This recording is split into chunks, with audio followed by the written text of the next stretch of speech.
Union വരെ മൗനത്തിലാണ്. മറ്റാരെങ്കിലും എവിടെയെങ്കിലും നടന്നിരുന്ന സംഭവമായിരുന്നുവെങ്കിൽ പത്രപ്രവർത്തക യൂണിയൻ തിരുവനന്തപുരത്ത് ഉറപ്പായിട്ടും മൗനജാഥ നടത്തിയത്. എന്താ ഈ മൗനത്തിന് കാരണം?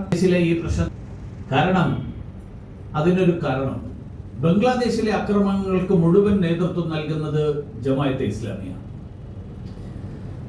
ബംഗ്ലാദേശിൽ വിദ്യാർത്ഥി പ്രക്ഷോഭമായിട്ടാണ് അത് തുടങ്ങിയത്, നമുക്ക് എല്ലാവർക്കും അറിയാം. പക്ഷെ അത് പിന്നീട് ജമാഅത്തെ ഇസ്ലാമി ഏറ്റെടുത്തു. ജമാഅത്തെ ഇസ്ലാമിക്ക് ബംഗ്ല എന്നുള്ള വികാരമൊന്നുമില്ല. ജമാഅത്തെ ഇസ്ലാമി അങ്ങനെ ബംഗ്ല ഒരു സംഘടനയല്ല. ജമാഅത്തെ ഇസ്ലാമിക്ക് ജനാധിപത്യ വികാരമില്ല, മതേതരത്വമില്ല. അവർക്ക് ഒരൊറ്റ വികാരമേ ഉള്ളൂ, ഇസ്ലാം അഥവാ മതം. അവരുടെ വെബ്സൈറ്റ് തന്നെ പറയുന്നത് ശരീഅത്ത് നിയമം പ്രാവർത്തികമാക്കുകയാണ് ഞങ്ങളുടെ പ്രവർത്തന ലക്ഷ്യമെന്നാണ്. അതുകൊണ്ട് തന്നെയാണ് 1971 ബംഗ്ലാദേശ് രൂപീകരിക്കപ്പെട്ടപ്പോൾ ഷെയ്ഖ് മുജീബുർ റഹ്മാൻ ജമാഅത്തെ ഇസ്ലാമി അവിടെ നിരോധിച്ചു. അന്ന് അദ്ദേഹം ചൂണ്ടിക്കാണിച്ച കാര്യം ഹിന്ദുക്കൾക്കെതിരായിട്ടുള്ള അതിക്രമങ്ങൾക്ക് നേതൃത്വം നൽകിയ സംഘടനയാണ് ജമാഅത്തെ ഇസ്ലാമി എന്നായിരുന്നു. 2013 വീണ്ടും ബംഗ്ലാദേശ് ജമാഅത്തെ ഇസ്ലാമിയെയും അവരുടെ വിദ്യാർത്ഥി വിഭാഗത്തെ ഛാത്ര ശിബിറിനെയും നിരോധിച്ചു. ഭരണഘടനയുടെ സെക്യുലർ സ്വഭാവത്തെ എതിർത്തതിന്റെ പേരിൽ ബംഗ്ലാദേശ് വിമോചന സമരത്തിൽ പാകിസ്ഥാൻ സൈന്യത്തോടൊപ്പം ചേർന്ന് നിലപാടെടുത്ത ആളുകളാണ് ജമാഅത്തെ ഇസ്ലാമി. എന്ന് പറഞ്ഞാൽ ബംഗ്ലാദേശ് എന്ന് പറയുന്ന നാട്ടിലെ പൗരന്മാരായിട്ടുള്ള ആളുകൾ ആ നാടിനെതിരായിട്ട്, മാതൃരാജ്യത്തിനെതിരായിട്ട് അന്യ ഒരു വിദേശ രാജ്യത്തിന്റെ അഥവാ ഈ ബംഗ്ലാദേശിനെ അടിച്ചമർത്തി കീഴടക്കി വെച്ചിട്ടുള്ള പാകിസ്ഥാൻ സൈന്യത്തിനോടൊപ്പം ചേർന്ന് നിന്ന ആളുകളാണ് ഈ ജമാഅത്തെ ഇസ്ലാമിക്കാർ. ബംഗ്ലാദേശ് വിമോചന സമരത്തിൽ ജന്മനാടിനെ ഒറ്റുകൊടുത്തു എന്ന് മാത്രമല്ല, അന്ന് ബലാത്സംഗങ്ങളും മാനഭംഗങ്ങളും ആയുധമാക്കിയ ആളുകളാണ്. റസാക്കർ പാരാമിലിറ്ററി ഫോഴ്സ് എന്നുള്ള പേരിൽ ജമാഅത്തെ ഇസ്ലാമി രൂപം കൊടുത്ത റസാക്കർ സേനയാണ് അത് ചെയ്തത്. അതിന്റെ സ്ഥാപകൻ ജമാഅത്തെ ഇസ്ലാമിയുടെ പ്രധാനിയായിരുന്ന AKM യൂസുഫ് ആയിരുന്നു. അന്ന് ഈ അക്രമങ്ങൾക്ക് ഇരകളായിട്ടുള്ള ആ സ്ത്രീകൾക്ക് പിന്നീട് മുജീബുർ റഹ്മാൻ സർക്കാർ വീരാംഗന പദവി കൊടുത്തു. കാരണം ഈ ഒരു ആ ട്രോമയിൽ നിന്ന് അവരെ തിരിച്ചു കൊണ്ടുവരാൻ വേണ്ടിയിട്ട് രാഷ്ട്രം നിങ്ങളെ ആദരിക്കുന്നു എന്നുള്ള സന്ദേശം അവർക്ക് നൽകാൻ വേണ്ടിയിട്ട് വീരാംഗന പദവി കൊടുത്തു. ലക്ഷക്കണക്കിന് ഹിന്ദു സ്ത്രീകളാണ് അന്ന് ബലാത്സംഗത്തിന് ഇരയായത്. ഈ റസാക്കർ സേന മാത്രമല്ല, ഷാംസ് അൽ ബദർ ഇങ്ങനെയുള്ള പല രൂപത്തിലുള്ള ഹിന്ദു വിരുദ്ധ നീക്കങ്ങൾ അന്ന് അവിടെ നടന്നിരുന്നു. ഇപ്പോ ജമാഅത്തെ ഇസ്ലാമിയാണ് ബംഗ്ലാദേശ് രാഷ്ട്രീയത്തെ നിയന്ത്രിക്കുന്ന ഒരു സാഹചര്യത്തിൽ നിൽക്കുന്നത് എന്നുള്ളതാണ് നമ്മളെ ആശങ്കപ്പെടുത്തുന്നത്. ഈ ജമാഅത്തെ ഇസ്ലാമി താലിബാന് സമാനമാണ്. ഹമാസ്, ഐസിസ്, താലിബാൻ ഇതെല്ലാം ഒരേ ഗണത്തിൽപ്പെടുന്ന ആളുകളാണ്. ഒരു തരത്തിലും അങ്ങേയറ്റം ഹീനമായിട്ടുള്ള കുറ്റകൃത്യങ്ങൾ വരെ ചെയ്യാൻ മടിയില്ലാത്ത ആളുകൾ. നമ്മൾ സിറിയയിൽ കണ്ടിട്ടുണ്ട്. യസീദികളെയും ക്രിസ്ത്യാനികളെയും എങ്ങനെയാണ് കൂട്ടക്കുരുതി നടത്തിയത് എന്നുള്ളത്. സ്ത്രീകളെയും കൊച്ചു പെൺകുട്ടികളെ പോലും എങ്ങനെയാണ് ലൈംഗിക അടിമകളാക്കി മാറ്റിയത് എന്ന്. അതേ സമീപനമാണ് ജമാഅത്തെ ഇസ്ലാമിയുടെ സ്ഥാപകനായിരുന്ന മൗദൂദി മതരാഷ്ട്രം സ്ഥാപിക്കാൻ അതിന് ആഹ്വാനം ചെയ്ത ആളാണ്. കേരളത്തിലും മൗദൂദി ആശയങ്ങൾ പ്രചരിപ്പിക്കാൻ നടക്കുന്ന ചില മാധ്യമങ്ങളുണ്ട്. അവരുടെ ക്രൂരതകളോടുള്ള അഭിനിവേശം മനസ്സിലാക്കാൻ ആ മാധ്യമങ്ങളിലെ തലക്കെട്ടുകളും മാധ്യമങ്ങളുടെ പ്രസിദ്ധീകരണങ്ങളും നോക്കിയാൽ മതി. അഫ്ഗാൻ പ്രസിഡന്റ് ആയിട്ടുള്ള നജീബുള്ളയെ കൊന്ന് വിളക്കുകാലിൽ കെട്ടിത്തൂക്കിയതിനെ 1996 സെപ്റ്റംബർ മാസത്തിൽ കേരളത്തിലെ മൗദൂദി പത്രം കൊടുത്ത ഹെഡിങ് താലിബാൻ വിസ്മയം എന്നായിരുന്നു. ഒരു തെരഞ്ഞെടുക്കപ്പെട്ട സർക്കാരിന്റെ പ്രസിഡന്റിനെ, നജീബുള്ള ഭരണാധികാരം പിടിച്ചടക്കിയ ആളല്ല, പട്ടാള മേധാവിയായിട്ട്, തെരഞ്ഞെടുക്കപ്പെട്ട സർക്കാരിനെ കൊന്നു വിളക്കുകാലിൽ കെട്ടിത്തൂക്കിയതിനെ താലിബാൻ വിസ്മയം എന്ന് അന്ന് 96 സെപ്റ്റംബർ മാസത്തിൽ തലക്കെട്ട് കൊടുത്ത ആളുകളാണ്. താലിബാന്റെ രണ്ടാം വരവിൽ സ്വതന്ത്രമായി അഫ്ഗാനിസ്ഥാൻ എന്നുള്ള തലക്കെട്ടാണ് ഇതേ പത്രം കൊടുത്തത്. ഞാൻ പറഞ്ഞത് അഫ്ഗാനിസ്ഥാനിലെ സാധാരണക്കാരായിട്ടുള്ള ജനങ്ങൾ, നിങ്ങൾ ആ രണ്ടാമത്തെ ഈ താലിബാൻ പിടിച്ചടക്കിയ സമയത്തുള്ള ചിത്രങ്ങൾ കണ്ടിട്ടുണ്ടോ? സാമാന്യ ബുദ്ധിയുള്ള, സാമാന്യ ധാരണയുള്ള ഒരാളും വിമാനം ടേക്ക് ഓഫ് ചെയ്യാൻ പോകുമ്പോൾ ആ വിമാനത്തിന്റെ വീലിലെങ്കിലും പിടിച്ചു തൂങ്ങി രക്ഷപ്പെടാൻ, അഫ്ഗാനിസ്ഥാനിൽ നിന്ന് രക്ഷപ്പെടാൻ ശ്രമിക്കുക. 32,000 28,000 അടി ഉയരത്തിലേക്ക് വിമാനം എത്തിക്കഴിഞ്ഞാൽ അത് എത്തുന്നതിന് മുമ്പേ തന്നെ തണുത്ത് വിറങ്ങലിച്ച് ജഡമായി താഴേക്ക് വീഴും എന്ന് സാമാന്യ ബുദ്ധിയുള്ള എല്ലാവർക്കും അറിയാം. പക്ഷെ എന്നാൽ പോലും ഇനി ജീവൻ രക്ഷപ്പെടുകയാണെങ്കിലോ എന്നുള്ള പ്രതീക്ഷയോടുകൂടിയിട്ട് പറന്നു പോകുന്ന വിമാനത്തിനകത്ത് കയറാൻ നടത്തിയ പരാക്രമം നമ്മളെല്ലാവരും കണ്ടിട്ടുണ്ട്. പക്ഷെ വിമാനത്തിന്റെ വീലിൽ പിടിച്ചു തൂങ്ങി രക്ഷപ്പെടാൻ ശ്രമിക്കുന്ന ഒരു ദൃശ്യം, അങ്ങനെ ഒരു ദൃശ്യം നടക്കുന്നതിനെയാണ് അഫ്ഗാനിസ്ഥാൻ സ്വതന്ത്രമായി എന്ന് മാധ്യമങ്ങൾ ഹെഡിങ് കൊടുക്കുന്നത് എന്ന് പറയുമ്പോൾ, ഈ കമന്റ് വരുന്ന പ്രാണരക്ഷാർത്ഥം രക്ഷപ്പെടാൻ ശ്രമിക്കുന്ന ജനങ്ങളുടെ ചിത്രങ്ങൾ, ആ ചിത്രങ്ങൾ കണ്ടിട്ടുള്ള മലയാളിയോടാണ് ഇതൊക്കെ പറയുന്നത്. കാരണം മതഭീകരതയോട്, ആ മതഭീകരതയുടെ വക്താക്കളായി നിൽക്കുകയും മതഭീകരതയോട് ഐക്യപ്പെടുകയും ചെയ്യുക എന്നുള്ളതാണ് ജമാഅത്തെ ഇസ്ലാമി ലോകത്തെല്ലായിടത്തും എടുത്തിട്ടുള്ള, അല്ലെങ്കിൽ ഞാൻ ജമാഅത്തെ ഇസ്ലാമി എന്ന് ഇവിടെ പറയുമ്പോൾ ഐസിസ് എന്നുള്ള പേര് നിങ്ങൾ അതിന് പകരമിടാം, ഹമാസ് എന്നുള്ള പേര് അതിന് പകരമിടാം, അങ്ങനെയുള്ള നിരവധി പേരുകൾ, IS എന്ന് പേരിടാം, ഈ താലിബാൻ എന്ന് പേരിടാം. ഇങ്ങനെ ചെയ്യുന്ന ആളുകൾ ഈ ഭീകരതയോട് ഐക്യപ്പെടുന്ന ആളുകളാണ്. പക്ഷെ അവർക്ക് വേണ്ടിയാണ് കേരളത്തിൽ ഉൾപ്പെടെ ഇതിനെക്കുറിച്ചൊന്നും മനസ്സിലാക്കാത്ത ജനങ്ങളെ തെരുവിലിറക്കി അവർക്ക് ഐക്യദാർഢ്യം പ്രഖ്യാപിക്കാൻ വേണ്ടിയിട്ട് പ്രതിഷേധ പ്രകടനങ്ങൾ നടത്തിക്കുന്ന രാഷ്ട്രീയ പാർട്ടികൾ,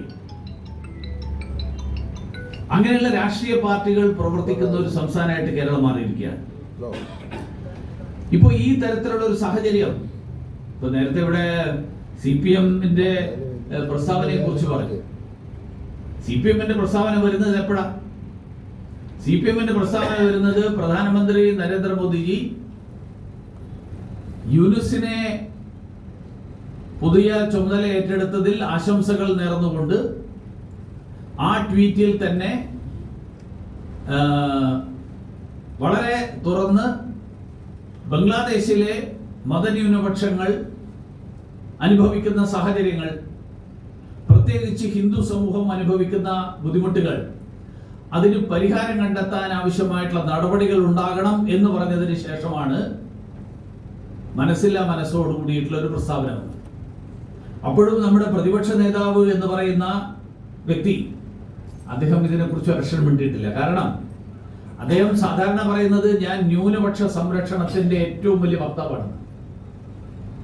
പക്ഷെ ന്യൂനപക്ഷം ഹിന്ദു ആയി കഴിഞ്ഞാൽ അദ്ദേഹം ആ കൂട്ടത്തിൽ പെടുക. ന്യൂനപക്ഷ സംരക്ഷണത്തിന്റെ വക്താവാണ് അദ്ദേഹം. പക്ഷെ ആ ന്യൂനപക്ഷം ഏതെങ്കിലും ഒരു സാഹചര്യത്തിൽ ഹിന്ദു ആണെന്നിരിക്കട്ടെ, അദ്ദേഹം ഒരക്ഷരം വേണ്ടില്ല.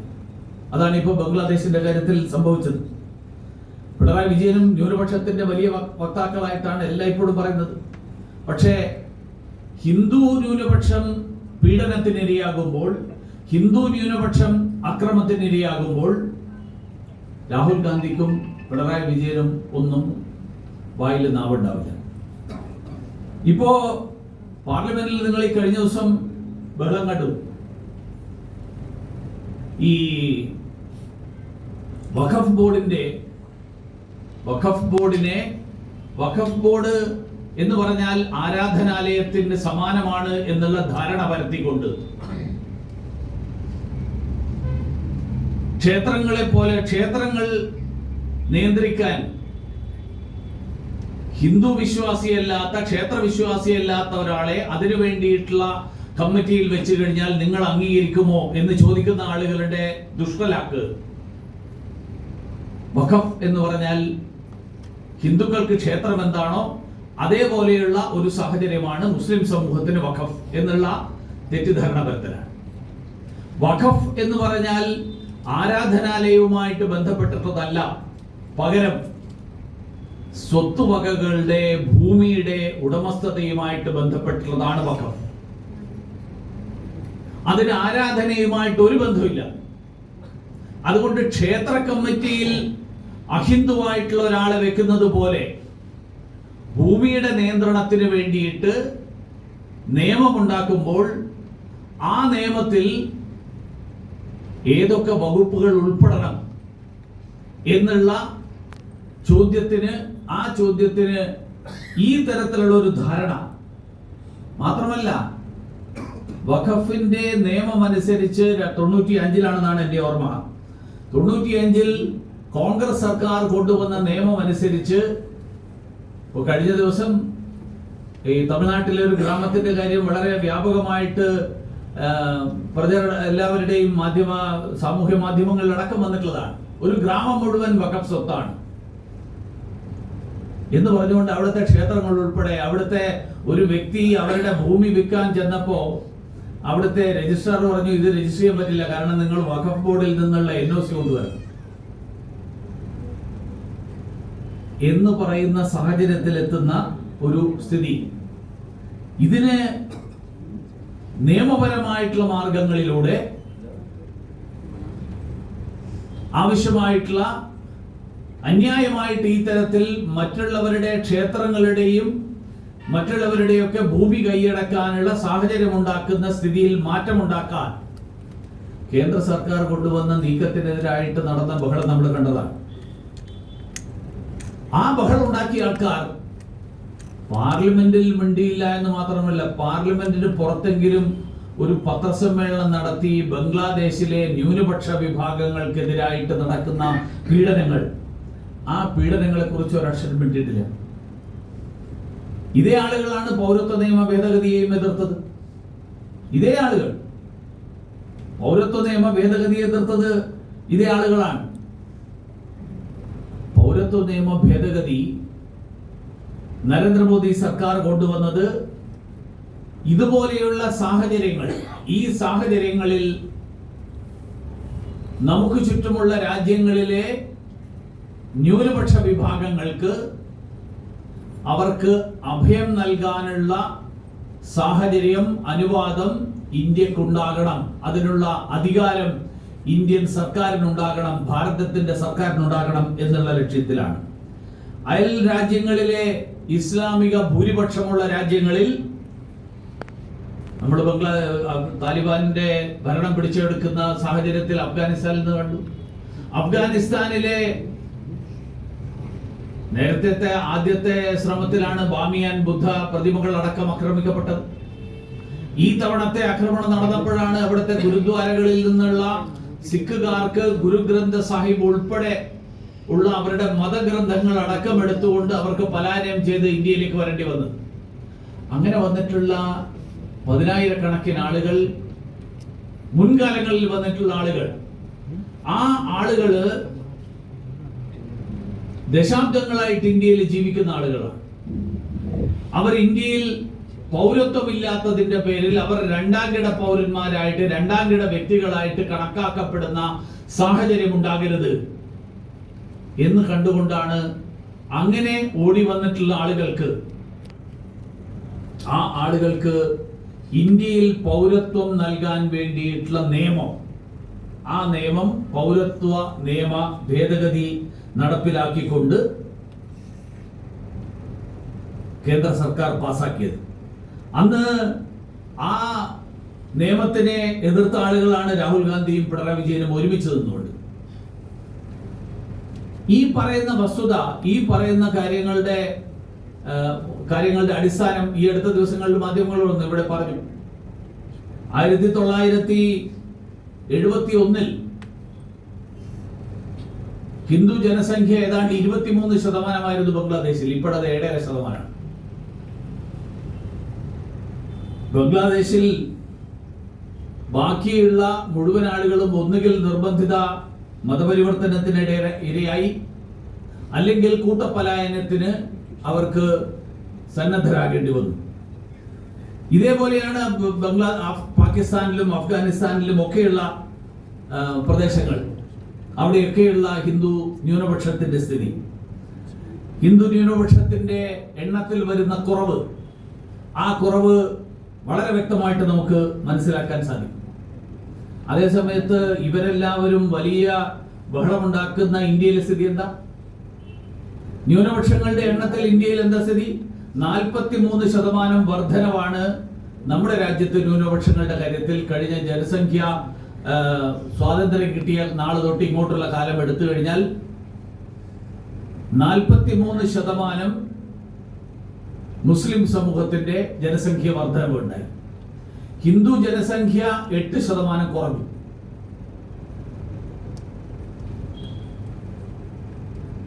ന്യൂനപക്ഷ പീഡനം എവിടെയാണ് നടക്കുന്നത് എന്നുള്ളതിന് മനസ്സിലാക്കാൻ, ന്യൂനപക്ഷങ്ങൾക്ക് സംരക്ഷണം നൽകാനുള്ള സമീപനം ഇന്ത്യ എടുക്കുന്നതിന്റെ കാരണം അറിയാൻ ഇതിൽ കൂടുതൽ വിശദീകരണവും ഇതിൽ കൂടുതൽ തെളിവുകളോ ആവശ്യമില്ല.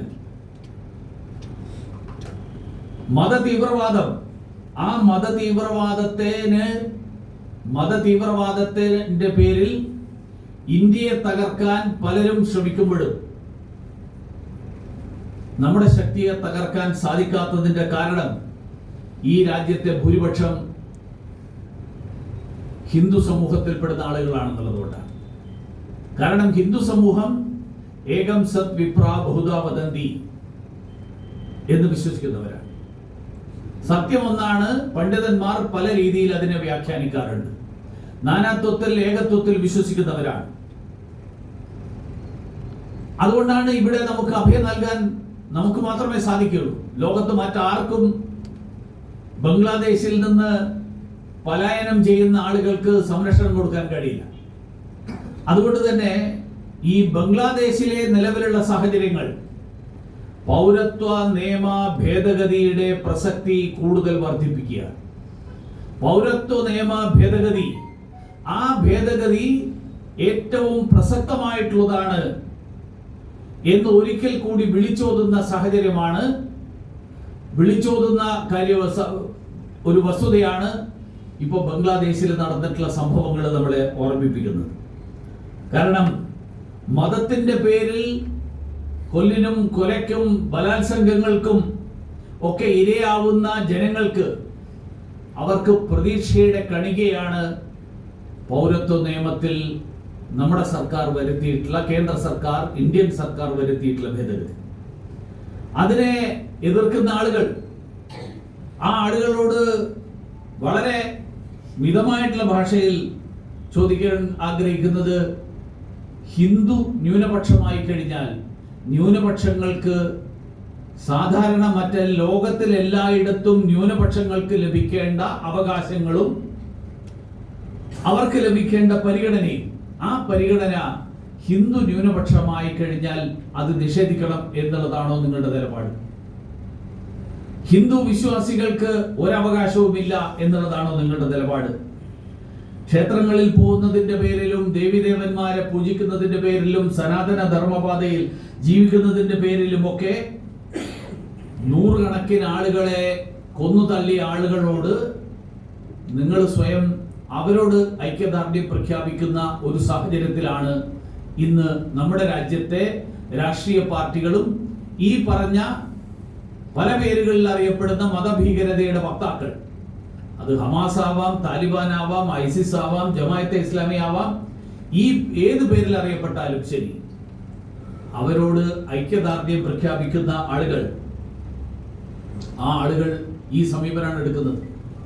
അതുകൊണ്ട് ഹിന്ദു ന്യൂനപക്ഷത്തിന് ന്യൂനപക്ഷ അവകാശങ്ങൾ ഇല്ല എന്നുള്ള CPM-ന്റെ നിലപാട്, ആ കോൺഗ്രസിന്റെ നിലപാട്, ഈ നിലപാട് എന്ത് ന്യായീകരണത്തിന്റെ, എന്ത് അടിസ്ഥാനത്തിലാണ് നിങ്ങൾ എടുക്കുന്നത് എന്നുള്ള ചോദ്യം, ആ ചോദ്യം കേരളത്തിലും ഉയരുന്ന കാലം വിദൂരമല്ല. ബംഗ്ലാദേശ് കേരളത്തിനെ പഠിപ്പിക്കുന്നത് അതാണ്.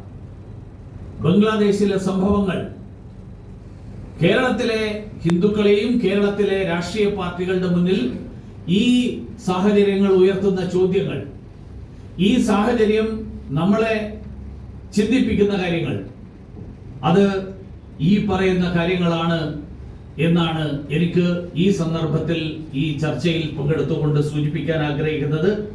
ഈ കാര്യങ്ങളൊക്കെ സംസാരിക്കാൻ ഉള്ള അവസരവും സാഹചര്യവും ഒരുക്കിയ ഭാരതീയ ജനതാ പാർട്ടിയുടെ തിരുവനന്തപുരം ജില്ലയുടെ ഇന്റലക്ച്വൽ സെല്ലിന് നന്ദി രേഖപ്പെടുത്തിക്കൊണ്ട് ഞാൻ എന്റെ വാക്കുകൾ അവസാനിപ്പിക്കുന്നു.